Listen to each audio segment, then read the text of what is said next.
Nix's Family by Reality Check. Chapter 4. Everybody got to an early start the next morning. Twilight, as always, was up at the crack of dawn, with a sleepy Nix and a grumbling Spike trailing in her wake. To Nix's bleary-eyed surprise, Cain's and Shining Armor was up as well, and were already scurrying about to prepare for the day. Seeing they both had busy, unpredictable schedules, in the early hours and late evenings were among the rare times they had together. Because of this, they made a point of always taking breakfast together, no matter what. Breakfast actually was rather nice, with every little thrill you can imagine. Fresh fruit, pastries, juice, toast, coffee, little pats of butter set out on a dish, cream in a little pitcher. The serving staff had given Nix and Spike both a heaping stack of flapjacks. Nix appeared to be blueberry, while Spike was layered in between, to his delight, with syrup made of crushed emeralds. Both were chewing down with a hearty appetite. To Nix's surprise, Shining Armor had waved aside his own proffered plate with glary pancakes over the sink of his head. A good night's sleep and a warm plate full of warm buttery flapjacks had temporarily cured her of her timidity. So she piped up. "Why don't you want your pancakes?" she said, mouthful. "They're good." "Don't talk with your mouth full, Nix," Twilight said, automatically without looking up from her oatmeal. Nix mumbled an apology. For all Rarity's coaching, Nix was still a little silly and tended to forget her manners when she was in a good mood. Shining Armor twisted a little. "I'm afraid I've gotten a little sick of crystal berries and everything, so I don't grow anything else around here," he mumbled to himself. One of the servants gave a moan of disapproval at Shining Armor's comment, and said nothing. Oblivious, Shining Armor served itself some fresh fruit and a plain Venus. "You know, you could always go to Canterlot to pick up supplies. It says a train right away." Nix, surprised, raised a fork and pointed at inquisitive nose. "Yes, those are crystal berries," Twilight said. Nix carefully swallowed, dabbed her mouth with a napkin like Rarity taught her.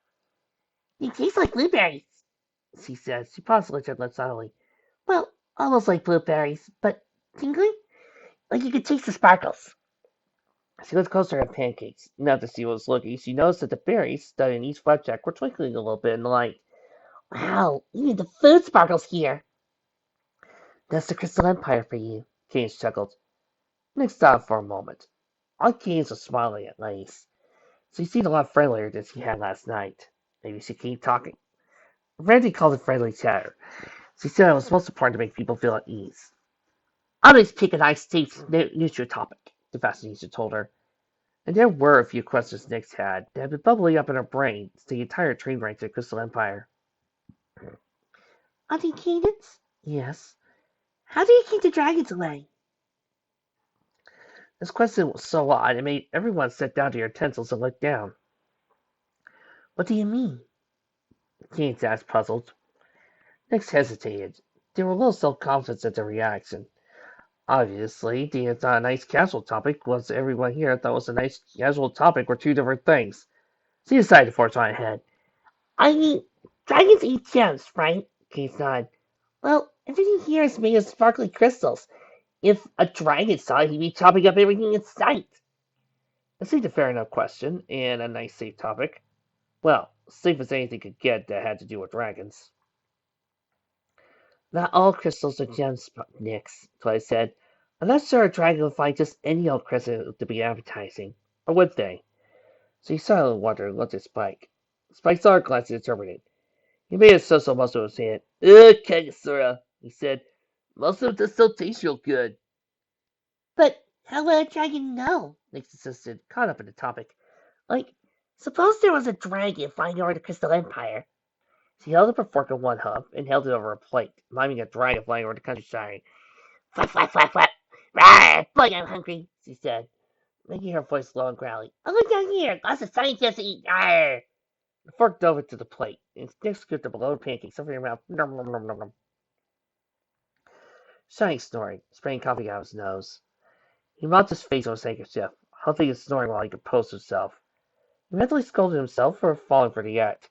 That guy, this was still Nightmare Moon. Spike and the girls laughed out loud at Nix's performance. Twilight giggled. "Well, I suppose Mr. Dragon would get a mouthful of crystal fillings and find out they tasted bad." "But then it'd be even worse," Nix. Nix is saying, "Arr, this tastes awful. Tastes like Brussels sprouts and cough syrup. Now I'm angry. Let's go break stuff." Nix went to pour over the pancakes, smelling, "Stop, stop, stop, stop. Billy squished my toast. Arr." Sayar was storing coffee again. Great Maggie, the fancy roast, made his sinuses burn. No, I'm not falling for the string, he thought. "Eat your pancakes," Twilight said, managed between helpless giggles. Nix complied, digging at her monster mass pancake. But Keen's finally composed herself, she ventured to reply. "A dragon wouldn't fly overhead anyway," she said. "The crystal heart protects us from outside dangers. A dragon couldn't get through. But I'm sure the crystal guard has a response plan for a dragon attack." "Really? What is it?" Nick said, turning to Shining Armor. Shining Armor blinked. "I have no idea. It's darn well going to have to look it up later." "What about changelings?" Nix went on. "Crystal Heart is full of love energy. The changelings must go bonkers for it." Shining Armor scowled at the mention of the creatures. "I added an anti-changeling force field to the Crystal Heart first thing." "Well, considering the fact that the Crystal Heart seems to be a repellent." "No need to tell her it was a vice person of my own. And we've got magic lanterns set all over the castle and every street of the Empire that dispel changeling disguises. Besides which, we're far from their home in the wasteland, and the weather here is far too cold for their tastes," Kane said. Mrs. Squad sort of thought. "But we got here," she pointed out. "If a pony can get somewhere, a changeling that looks like a pony can get there. Why would a force field made out of love stop a changeling that eats love?" "Overdose." "Seriously, Nix, you're supposed to be the smart one, not me." Sayara rubbed his chin with a hoof. There was a pleasantly true point about changelings. They weren't mindless insects after all, and they were changing creatures that could figure out way around the obstacle. "When we defeated Chrysalis, our force field was made out of love," Kias replied, smiling at Shining Armor for a cuppy cough.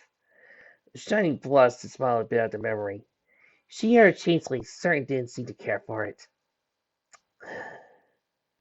"Well, at least I know we can just focus on Nyx and Shining's relationship and we're not going to have to worry about dragons, right?"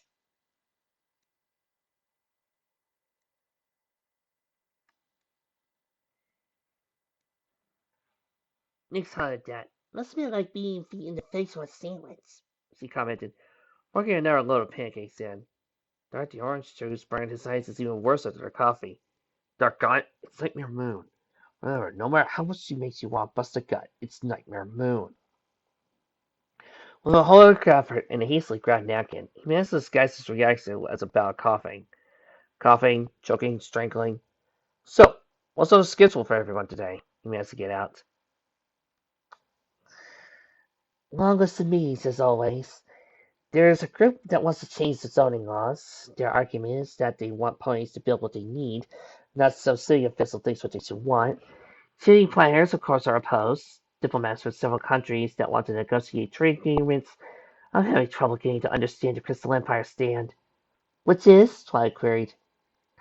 "We only trade with nations that have the same civil rights protections that we do, and some form of representative government. The Crystal Empire was thus freed from the rule of a tyrant.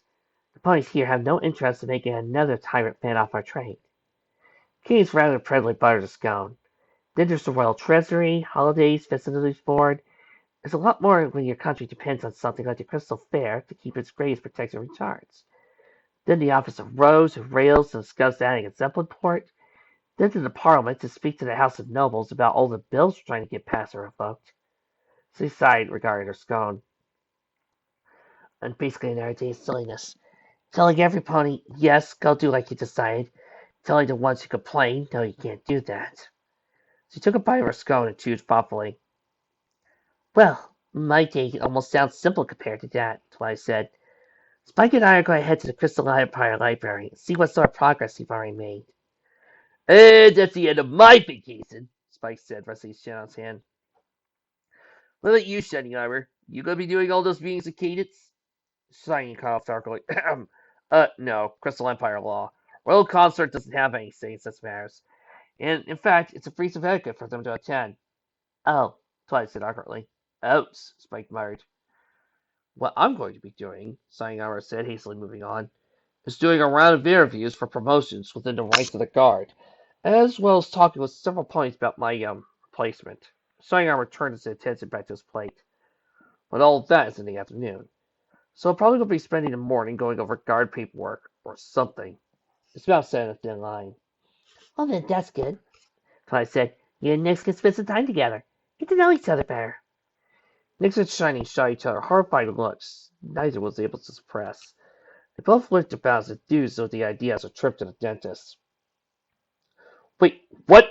He said. I thought she was going with you, Twilight. She can't go with me, Shiny. Spike and I are going to be up to our eyebrows in it working on this library.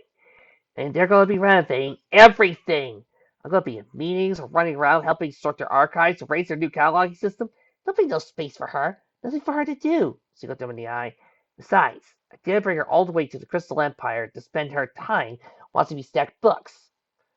It's what she brought me here for, Spike grumped. No one paid him any attention. And I certainly can't have her follow me around today, Kate said. The the ponies I'm meeting with would be constantly griping about filling under huff. She consequently sighed. I'd like to be doing something a lot louder than that. They caught eyes on Nix wandering around their offices. She added mentally. Equestria was distant, but it wasn't that distant. When the sun fails to rise for weeks on end, word gets around to us to the reasons why. The ponies in the Empire darn well knew who Nightmare Moon was, and it wouldn't take much brains to figure out the connection between her and the little black alicorn filly with turquoise cat eyes. It would be best around if you kept an eye on her, Shiny. Would they know?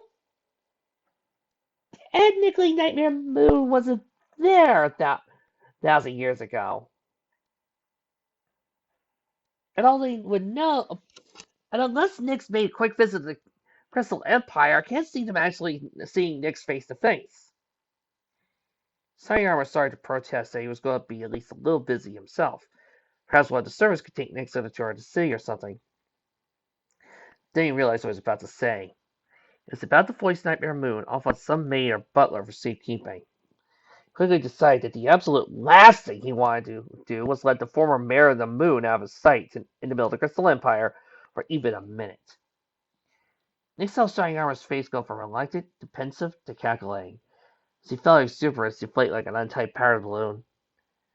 On second thought, you're right. I feel much better if I was watching her. Twilight was naive about some things, but she knew her brother. She gave him less than a gentle kick under the table. Play nice, BBBFF, she said, forcing a smile. Shining rubbed his hawk. Calm down, sis. So long as she behaves herself, we're going to be just fine, won't we, Nix? Nix looked a little lower in his sheet, but not doofily. She had a sinking feeling like this since the day Time and Tiara and Silver Spoon had shown up in the library soup, saying they wanted to be best friends. Okay, let's keep it simple, Shining Armor said. He and Nix were in the study. He was pacing back and forth in front of a club-looking Nix, constantly behaving like he was in front of a squad cadets review. You want something, you ask for it first. I'm working on something, or speaking with someone, you wave your hoof and wait. You'll speak unless you're spoken to. You're not to go anywhere without me. You stay in the same room I'm in at all times. Do that and we'll do just fine. He halted regarding her with a raised eyebrow. Is that all clear? Nix nodded. I can't hear you, Shining Armor said. Nix rolled her eyes. Yes, sir, she said doubtfully. Great. I'll be working right over at this desk. You read a book or something. Waiting to the bookshelves lining the walls. Nix physically brightened at this. Now, I'm going to be busy, so just leave me be, he said to her weakly, waving her hoof. Nix cried aloud. This isn't working, Nix said irritably. The closed door muffled her words. Well, tough, Shining Armor said from the other side of the bathroom door. I'm not leaving you unsupervised for a second. I can't go with you standing there, Nix yelled, having a boy standing right outside the room was giving her fits. You think this is bad? Try having your wife march right in while you're standing there. Like, there isn't even a... Forget it, never mind. Shining Armor grumbled. Please, dear Maker, don't make my interviewers show up while I'm standing guard on a little filly go wee. But you... She was horrified. She couldn't imagine a violation of personal space like that. Stop staring at the door. How did you know I was even looking at the door? I didn't until you told me. Grumbling and being zinged, Shining Armor turned to the circle, turning back to the door. I'm looking away from the door. Better now? Stop listening! Look, just turn the water on for sake. That way no pony can hear you tickle. Sunnyarmer said patiently. He flashed back briefly to the first time he gave that advice to some pony. A certain little purple filly with a starburst king mark and a terrible self-conscious streak. There was the sound of someone turning on a faucet, then silence. Nix, you in there? No, came Nick's sarcastic remark. I fell in, pulled the handle, and flushed myself away. Would you hurry up in there? Would you stop talking to me? The clock ticked to the study softly. Shining Armor was at his desk, soaring through several stacks of files on the guardsmen. Cadets he was about to interview for their promotions. This was lying on the floor, reading on a pile of books he had picked at random from the shelves. Tragically, whoever picked the books to add to the shelves had done so based on the principles that books in society were supposed to impress the visitor rather than enlighten the owner. They were mostly old dry tomes with a few illustrations that were even where they would be advisable. The book on Crystal Empire Botany, complete with a large section on potentially toxic plants and fungi, was a great example. And acres of wheezy, self-important wandering by respected scholars of yesteryear, who largely been respected for their ability to sound intelligent and to praise their own genius. So, Trixie, right? Trixie is not amused. The unknown library who selected these works hadn't reckoned with the daughter of Twilight Sparkle, however. Nix was dutifully borrowing her way through one of these useless volumes like warm through apple. For missing volume of Crystal Empire Botany, if you must know. She would be making more headway, though. At some point, would stop staring. Every time she looked up from her book, Shining Armor was squinting at her suspiciously, over the top of whatever folder he was reading. He didn't say anything. He just looked at her. Then he looked away again, quickly, like she had caught him looking. Nix gritted her teeth and decided to pretend it wasn't happening. Shining Armor couldn't help it. Even looking away from his papers once in a while wasn't helping the itch at the nape of his neck. The filly was just too quiet. Worse, every time he tried to sneak a glance at her, the kids were staring at him with those creepy cat people eyes. Every single time. He ground his teeth to try to pretend it wasn't happening. He heard her get up and trot to the bookcase. He risked watching her from the corner of her eye. She went over to the bookcase and pulled down our volume, Earth Pony style, with a spinal book in her mouth. Why didn't she use her magic and add it to the slowly growing book for in the middle of the floor? Oh, the memories that brought back. As he put that habit up for Twilight, or maybe he inherited from her, Shining Armor gave himself a mental shake. Don't be ridiculous. You're not even blood relatives. Still, those cast of the bookshelves, all in the bottom two rows, that little three-sided pile of books, the little clip-clop of tiny Billy trotting back and forth. Suspicious glare as he prompted her to stare at him. Whoops! What? She demanded, half guilty, half suspicious. Nothing. Shining Armor went back to his work. Nix grubbed to herself. The big bully was pressing her buttons. She knew it. With a will, she turned to her new book. Minutes ticked by. Nix felt eyes on her. She couldn't help it. She looked up. Shining looked back. They both looked away. The clock ticked. Shining sneaked another glance. Met Nix's eyes. Both looked away. What? Nix demanded. Nothing, Shining Armor insisted. Why are you staring at me? Nix whined. I'm not staring at you, Shining Armor said truthfully. Go back to your book. The clock's ticking seemed slower and louder. Nix could feel that itch on her neck. She clenched her teeth. She would not look. The clock ticked even louder. Nix couldn't read the words in front of her. She was forced to just focus on the creasing between pages. She was not going to. She peeked. There he was, staring at her again. Just like every other time. Nix's temper finally flared off. She jumped to her feet, kicking her book in Shining Armor's direction. Went off a whole half foot, but the attention was there. What? What is it? She yelled. Shining Armor jumped to his element. Then he got to his hooves, own temper flaring. Nothing! He yelled back. What are you yelling about? You! I'm not bothering you, Shining Armor said angrily. I do not appreciate being shouted at, little filly. Nix got right over to his face. Her face flushed red under her black coat. Dan, stop staring at me, you big dumb pothead! Our time had lasted until the first guard arrived for his review. First guard pointed right in his armor, looking rather dapper and rather nervous. He was looking to be promoted from the second lieutenant to first, and no idea what to expect from the foreign unicorn who had been charged of the guard since the Crystal Empire's return. He certainly hadn't expected to find the acting captain of the guard in his study, with an alicorn filly sitting in a corner, sulking. Ah, Second Lieutenant Diamond Bright, come in, have a seat. I'll be reviewing your file and... Is there something wrong, Lieutenant? It was an understandable question, as Diamond Bright hadn't taken his eyes off of Nick's from the moment he stepped in the room. The Crystal Pony seemed to think over his words. I'm sorry if I walked in on a family thing, sir, I digressed. Shining shrugged. Sorry about that. Okay, Nix, your timeout's over. Go on. Our little let second on Pap. Nick slid off her little stool at the corner. I'm going to be in a meeting with this pony for a while, so I'm going to trust you to go entertain yourself. Don't leave the royal quarters, though. Head down, the Alcorn filly shuffled on out, closing the door behind her. The instant she was gone, Diamond Bright's head went around. Was that? He whispered conspiratorially to Shining Armor, pointing over his shoulder.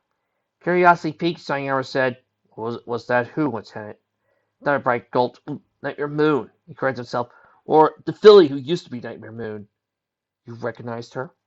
It was easy to forget. The Crystal Empire had disappeared over 1,000 years ago, shortly before the rise of Nightmare Moon. Her mare and the moon didn't have the same meaning for the ponies here. After our return, several of us in the guard took the initiative of updating ourselves, rigging up our current forces and powers like King Sabra that might be a threat to the Empire. Then everybody said, Nightmare Moon, Discord, Queen Chrysalis, Parasite Infestations. Shining Armor was oppressed. So you make a point of study Crystal Empires plus hits enemies. For your information, yes, that was the ex-Nightmare Moon. She calls herself Nyx now. No need to worry. She was depowered when she surrendered. She's no more powerful than any filly her age, or size. Well, you know. Diamond Bright nodded. Yes, sir, I do. It took some time to get a debriefing for Caroline and the whole nightmare situation in particular. Shining Armor nodded. Well, that's a good start in pressing me with qualifications, Lieutenant. The bodyguard sat up a little straighter. So let's begin this interview by testing that naga of yours with a few hypothetical situations. He thought for a moment and smiled. Tell me, Lieutenant, what's the standing guard protocol for an attack on the capital by a hungry dragon? Nick laid on her mother's bed and moped. Her big promise to fix things between her and Shining Armor sure wasn't off to a great start. But was it her fault he was such a grouch? Maybe, said a tiny little voice. Mom always taught so much about how much fun he was, how he was her BBFFF. What's the difference here? Except you. Nick shook that off. She wasn't going to give up that easy. Was she? She had been chomped by a hydra once. She was tougher than that. She just needed to try harder. For one thing, she needed to apologize to Uncle Shiny for shouting at him. She thought that over. Has he ever really apologized to Shining Armor or Aunt Keynes for what happened? Really apologize? How do you apologize for something that big? She muttered aloud. I'm really sorry I brainwashed you. It doesn't really cut it, does it? She sat back. How did ponies do in books? She remembered one story where a prince who heard a village of ponies was, with a foolish law because he was angry, had apologized for throwing the village a big feast. Nick sighed over. She couldn't possibly throw a big feast, but maybe she could make dinner. The more she thought about it, the more she liked it. She would make Shining Armor some lunch. She bet he'd be hungry after his meeting, and maybe write an I'm sorry letter to go with it. She clapped her hooves. Yes, that was perfect. She jumped off the bed and tried to the kitchen. For convenience, the royal chambers had their own kitchen. That way, not only could the staff prepare meals from right in hand, but if either of the royal couple got the urge to fix themselves something for a change, they could do so. When Nyx got to the kitchen, it was empty of staff. Cage and Shining Armor preferred to fix their own midday meals, and gave the servants the middle of the day off. Nyx took a quick stock at the kitchen and ordered. Well, it'd be good, but easy to fix. Soup and sandwiches, she decided. She began gathering supplies for celery soup and daffodil sandwiches. Took several trips and several precarious climbing expeditions, headbutting a stool around the kitchen to stand on, but she finally got it all. Luckily, they had all the fixing for daffodil sandwiches, even a bread toaster. Double lucky, the soup was already pre-made, in a jar. This is going to be easy. She pushed the stool to the stove, climbed out and set a pot in the burner. She dumped the jar of soup in and turned on the heat. She regarded the results. It didn't really seem like a lot of soup. Maybe another jar? The thought was a deed. Another trek across the kitchen with her stool and back. She dumped the jacket jar in, and a little spilled down the side. She cleaned up that later. Leaving the stew out to boil, she went to the counter where she had set up the sandwich fixings. She had a bit of trouble with the toaster. One slice got stuck inside. Poop. Disgruntled, she went with the plain bread instead. She slathered on plenty of butter and heaped on the cut daffodils. Another failing to sip out the bitter stems first. There, done. She mashed the sandwich down firmly to make sure it stayed together. She scooped it off the counter and plopped it on a plate, adding a sprig of parsley she found in the jar to the side. The soup was barely steaming. It was taking too long. Basically, she cranked up the heat to twice what it had been. She waited a bit, but it didn't seem to be warming any faster. She decided to write her policy letter while the soup cooked. She trotted down the hall, hardly looking for a pencil and paper. She could have run back to her mother's suite, but she was worried about leaving the soup alone that long.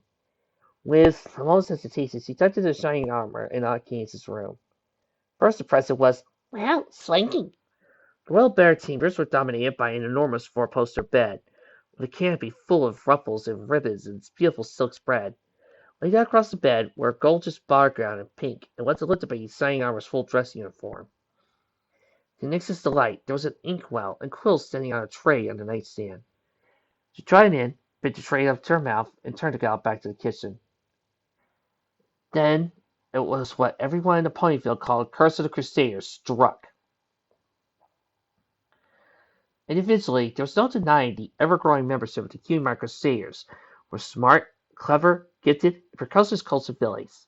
When they put their minds to it, they accomplished feats of physical prowess, inventive design, and artistic skill that left their peers wondering why the hell all of them hadn't gotten their key marks on day one. But at the same time, paradoxically, they had Nick for having their plans come apart at the seams without some warning. Granted, it was largely due to the fact that the capability for propulsion and wisdom were steering the average CFC was the equivalent of a pair of bicycle handbars duct taped to a giant skyrocket. Yet at the same time, even simple things could go awry on them with spectacular ways. The curse struck a direct proportion to the number of Crusaders involved. But even a lone pony wore Crusader badge could suddenly find themselves in the middle of chaos that would have left Discord giggling. And the curse was working overtime today. Nix's hoof caught on the fringe of a sonic rug. Trip, fell fire his chin, straight bouncing off the floor like a skateboard. The ink bottle, the unsealed, open ink bottle, inscribed in a perfect arc in the air, splashed down, right on the bed, spraying ink all over both the ball gown and dress uniform. "No," Nix breathed. Her brain seized. "No, no, no, no, no." She was dead. Dead, dead, dead! He banished her to the moon. He banished her to the sun. They find someplace even worse to banish her to. Banished her there twice. So he did a frantic little hoofy dance in the middle of the floor.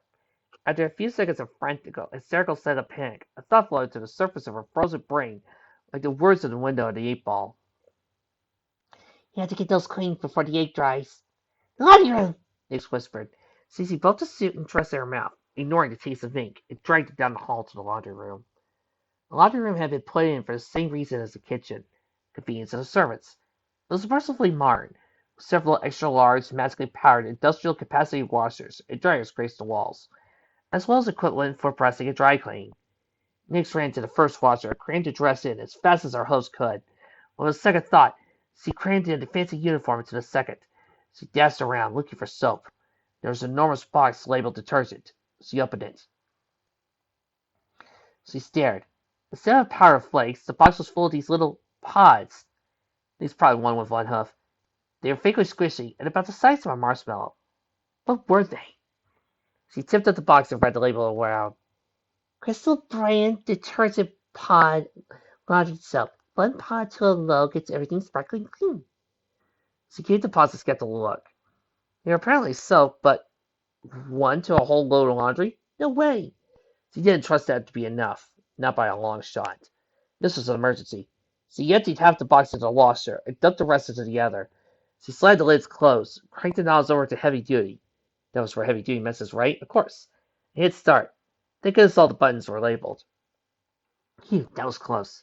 Then she remembered the bedspread. She ran back in, with a great deal more trouble, dragged the bedspread to the laundry room. One more washer, and there were boxes of charcoal pods, and the day was saved. "Phew," Nick said, sighing in relief. She might actually live after all. Leaving the machines to do their job, she trotted back to the bedroom, get the spilled ink bottle, mop up the few drops on the floor, and write her apology letter. Now that I think about it, while I really did laugh at this gag back when I read this story the first time, a part of this doesn't really make sense, and I can't explain why. It's tickling the back of my head. Well, Lieutenant, a smiling Sergeant Armour said to a hopefully smiling Diamond Bright, I have to say I'm impressed with what I see here. I think it's fairly obvious your promotion is. Those smiles were wiped off in the next moment, when from elsewhere the royal chorus gave a shrill scream. Fire! Fire! Both soldiers bolted from their chairs and out of the room. They stood in the drawing room, looking around, trying to determine where the scream was coming from. This way, sir! The lieutenant yelped, darting down the connecting hallway. Shining Armor ran on his tail. Both ponies skidded to a halt, halfway down to a hall terminating to a wall of white. What the? Shining Armor said. A blob of foam dripped down to the floor at his feet. Someone in a white mask of Philly screamed, Fire! Without hesitation, Diamond Bright dove into the white mass. Hesitating for a brief moment out of confusion, Shining Armor followed. They failed finally through the foaming mass, blundering through the laundry room door by sheer luck. Shining could hear washing machines rumbling and juddering somewhere. Nix! Where are you? Shining shouted. He acted to spat out a bit of soap that got in his mouth. Philly wailed. Okay, just keep talking. I'll follow your voice. After several seconds of floundering and shouting and coughing out soap suds, Shining Armor managed to find Nix. He picked Philly up and threw her over his back. Lieutenant, where are you? Over here, sir. Setting out the machines. There were several clicks. Rumbling machines fell silent. Slowly, the soap suds settled, revealing three foam-colored ponies, or at least three pony-shaped foam blobs, standing in the middle of billowing suds. What the heck happened here? Shining Armor said. Looks like someone dipped a whole box of soap pasta in the machine, sir. Diamond Bright said, and ouch! He pulled the remains of the laundry out. 3 casualties report, sir. Looks like it used to be a silk ball gown, well-dressed uniform, and a bread spread. Wait. For a moment, dozens of questions were in Shining Armor's mind for presidents. Before he could speak, Nick started to sniffle. Blinking so much she started to bawl. I'm sorry. It's supposed to be a surprise, and I wanted to apologize for stuff that ink spilled, and then I tried to clean up. The door wails, sobs, and hiccups. Nick could feel the sequence of events that led to the disaster around them. She finally trailed off. Now I'm an excuse mess. Run all the kids and stress and your bedspread and your nice uniform. She sniffled and buried her face in her hose. Shining Armor, to his own surprise, couldn't find himself to be angry. Not in the face of a sobbing little filly. Well, he sighed, suppose Aunt Kids will be happy about the dress. Well, we could buy new dresses and bedspreads, and it's only soap suds. I'm sure it'll be easy to clean up. All set for a cleaning crew, sir, Diamond Bright said. Yes, do that. Shining Armor agreed with a wave of the fluff. Nick sniffed. But what was your nice uniform? Shining Armor regarded the thing. He recognized it, even the soapy ink stain mist of wrinkles. It was the new dress uniform created for him by, I forgot the name of the designer he picked to make it, but he cursed it daily. It had been a hideous thing with pleats, gold braid, enormous buttons, and plumes that made him look, in his opinion, like a circus clown. It had been intended to debut at a royal ball that weekend, despite his protests. Oh, what a tragic loss to have to design a new one. I'll live with the loss. There was a snark somewhere that sounded like suspiciously it came from the lieutenant. A question finally bubbled its way to Shining Armor's forehead, rain. Nix, why the heck did you yell fire? Well, Nix said with a mouthful of little stiff. Somebody will come if I yelled laundry. Lieutenant Diamond Bright began wheezing and sneezing violently. Shining Armor was having a little trouble himself. First Lieutenant, go fetch his cleaning crew, would you? He managed to say with a straight face. Yes, sir.